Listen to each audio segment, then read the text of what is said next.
मारा है, चेहरा भी पूरा काला सर, कर दिया। बहुत मारा है।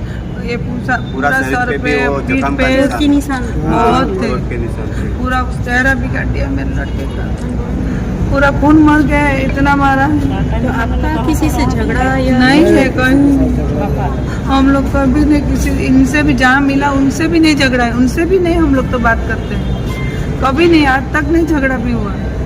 जब 2 साल पूरा ऐसा भी नहीं, कुछ नहीं है। कभी प्रशासन से आपकी क्या मांग है? मैं ऐसा बोलती, कौन है इतना बेरहमी से मेरे बच्चे को मारा, इतना दुश्मन को भी नहीं इतना मारता, उतना मार मार के उनको इतना टॉर्चर करके मारा है, बहुत मारा है। कितने साल का बच्चा है? 9 साल का, एक ही दिन मेरा लड़का पास हुआ, एक ही दिन स्कूल में गया। कौन से स्कूल में पढ़ता? नौरोनी, और उतना एक ही दिन में पढ़ के दोपहर को आया। बाद में हम लोग तो जॉब पे, सब ये जॉब पे जाता है, मैं दुकान पे आ जाती हूँ, डेली बच्चे 2 ही रहते हैं। आज तक ऐसा नहीं हुआ, बच्चे को बहुत टॉर्चर किया गया है। फिर गाड़ा के मैंने निकाला तो पूरा इतना, ये पैर इधर, पैर पे इतना ऐसा करके था, पूरा ऐसा पीठ पे मैंने निकाला, मैंने ही खींच लिया। पुलिस वाला ने बाद में मेरे हाथ से थोड़ा बहुत जान बचा होगा, हम लोग को पता नहीं। हम लोग तुरंत कॉटेज लेके आए, 12 बजे मिला मेरा बच्चा, बहुत मार कूट किया था। हम लोग को मिलता भी नहीं वो बच्चा, हम लोग बहुत ढूंढ रहे। एक कुत्ते ने मेरे लड़के को थोड़ा थोड़ा निकाला, तब हम लोग ने देखा कि इधर बच्चा गाड़ा हुआ है। ऐसा बहुत गांव वाला, पूरा गांव इकट्ठा हो गया, लेकिन ये आदमी नहीं आया।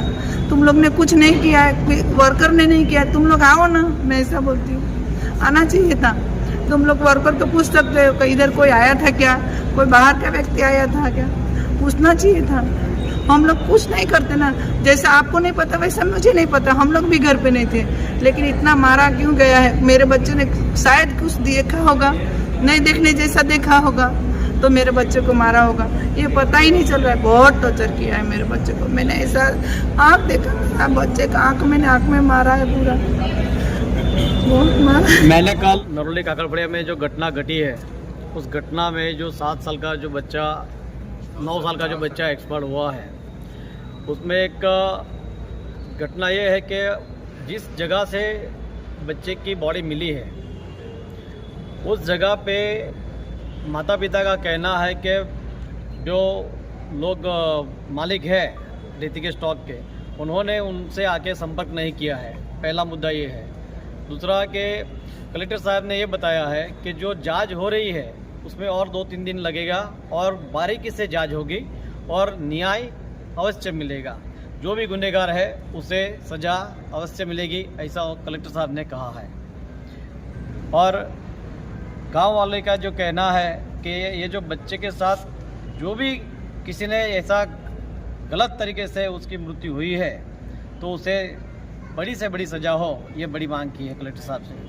और कलेक्टर साहब ने आश्वासन दिया है कि 2 से 3 दिन के अंदर जांच को पूरी ख़त्म करेंगे। योगेश भाई, रेती का जो धंधा है, रेती माफिया कर रहा है, रेती का रॉयल्टी दादरा नगरी में बंद है, तो रेती इतनी आई कहाँ से, ये सब नहीं सारा पूछा है कलेक्टर साहब से?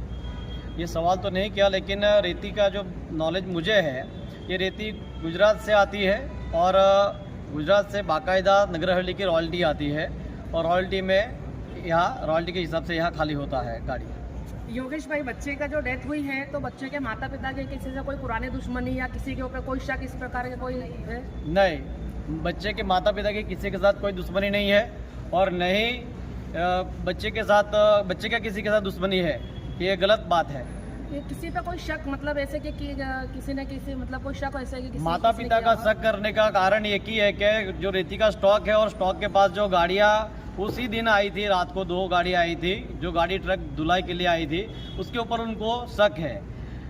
इसीलिए कलेक्टर साहब से आज आवेदन पत्र दिया है और मांग की है कि जो भी घटना घटी है उसकी निष्पक्ष जांच हो।